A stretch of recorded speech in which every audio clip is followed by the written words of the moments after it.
আসসালামু আলাইকুম। আজকের ভিডিওতে আমরা শিখব কিভাবে শর্টকাটে দশমিক থেকে বাইনারি সংখ্যায় রূপান্তর করতে হয়। এমনিতে দেখা গেছে আমরা বিভিন্ন যোগ বিয়োগ করার সময় বাইনারিতে রূপান্তর করা লাগে। এত বড় অঙ্ক না করে আমরা কিভাবে শর্টকাটে দশমিক থেকে বাইনারিতে রূপান্তর করতে পারি। এখন 0 হচ্ছে এমন একটা সংখ্যা যেটা কিনা বাইনারিতেও 0, অক্টালেও 0, দশমিকেও 0, হেক্সাডেসিমেলেও 0। সেমভাবে 1ও কিন্তু একই রকম। 1 হচ্ছে বাইনারিতে 1, হেক্সাডেসিমেলেও 1, ডেসিমেলেও 1 এবং অক্টালেও হচ্ছে কি 1। এখন 2 যখন দশমিক সংখ্যা, এটাকে আমরা কিভাবে বাইনারিতে রূপান্তর করব শর্টকাটে।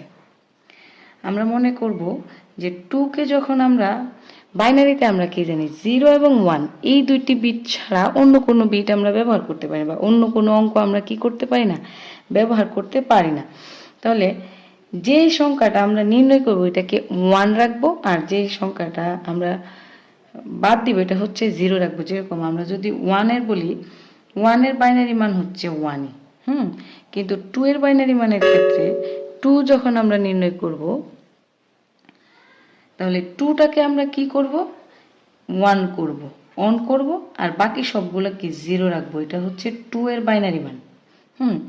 অন আর অফ এর কথা যদি আমরা চিন্তা করি, তার মানে 2 এর বাইনারি মান নির্ণয় করতে গেলে এই 2 সংখ্যাটাকে আমরা অন রাখবো, আর বাকি যেগুলো আছে এগুলাকে ডান পাশে বাকি যেগুলো আছে এগুলাকে কি 0 দিয়ে দিব। এখন আমরা যদি 3 এর বাইনারি মান নির্ণয় করতে চাই, 2 এর সাথে 1 যোগ করলে হচ্ছে 3 হয়। তার মানে 2 কেও আমার অন রাখতে হবে, 1 কেও কি 1 কেও অন রাখতে হবে, 2 কেও অন রাখতে হবে এবং 1 কেও অন রাখতে হবে। তার মানে আমরা যদি 3 এর বাইনারি মানের কথা চিন্তা করি, 2 আর 1 যোগ করলে হয় হচ্ছে 3।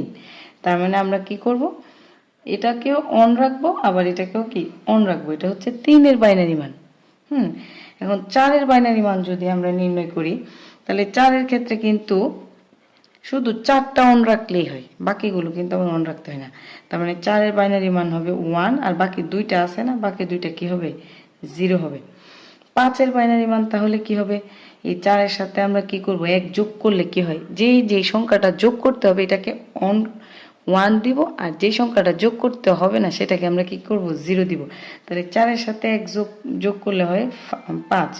মানে 4 কে আমরা অন রাখবো, আর এই দুইটা হচ্ছে আমরা কি অফ রাখবো, 0 দিব, আর এই 1টাকে হচ্ছে আমরা কি করব 1 করে দিব। তাহলে 4 আর 1 এ যোগ করলে হয় 5। এই জন্য আমরা 4 এর ঘরটা 1 দিয়েছি এবং 1 এর ঘরটাকে 1 দিয়েছি। এটা হচ্ছে 5 এর বাইনারি মান। 6 এর বাইনারি মান ক্ষেত্রে 4 এর সাথে 2 যোগ করলে হয় কত, 6। তার মানে 4 কে আমরা 1 দিব আর 2 কে 1 দিব, বাকিটা কি 0 দিব। এটা হচ্ছে 6 এর বাইনারি মান। তাহলে 8 এর বাইনারি মান যদি বলি, তাহলে 8টাকে শুধু 1 দিব, আর বাকি যে 3টা আছে এই 3টা কি হবে 0 হবে। এটা হচ্ছে কি 8 এর বাইনারি মান। সেম ভাবে আমি যদি বলি 16 বাইনারি মান, 16 বাইনারি মান বের করলে 16 যে ঘরটা আছে এই 16টাকে শুধু 1 দিব, আর বাকিগুলা কি আমি 0 করে দিব।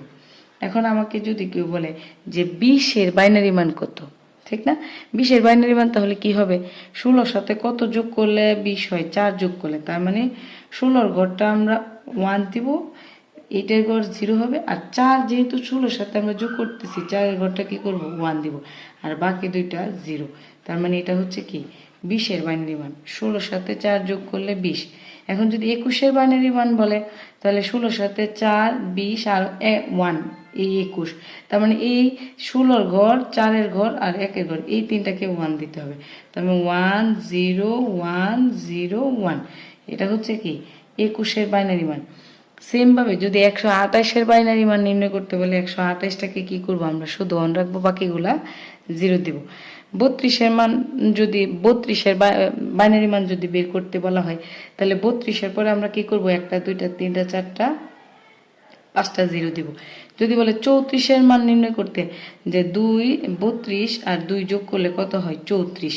তার মানে আমরা 32 এর মানটা হচ্ছে অন রাখবো, আর বাকিগুলা কি 0 0 0 1 0। এটা হচ্ছে 32 এর বাইনারি মান। এরকম ভাবে 128 এর বাইনারি মান নির্ণয় করতে বললে 128 এর পরে 1টা 2টা 3টা 4টা 5টা 6টা 7টা 0 হবে।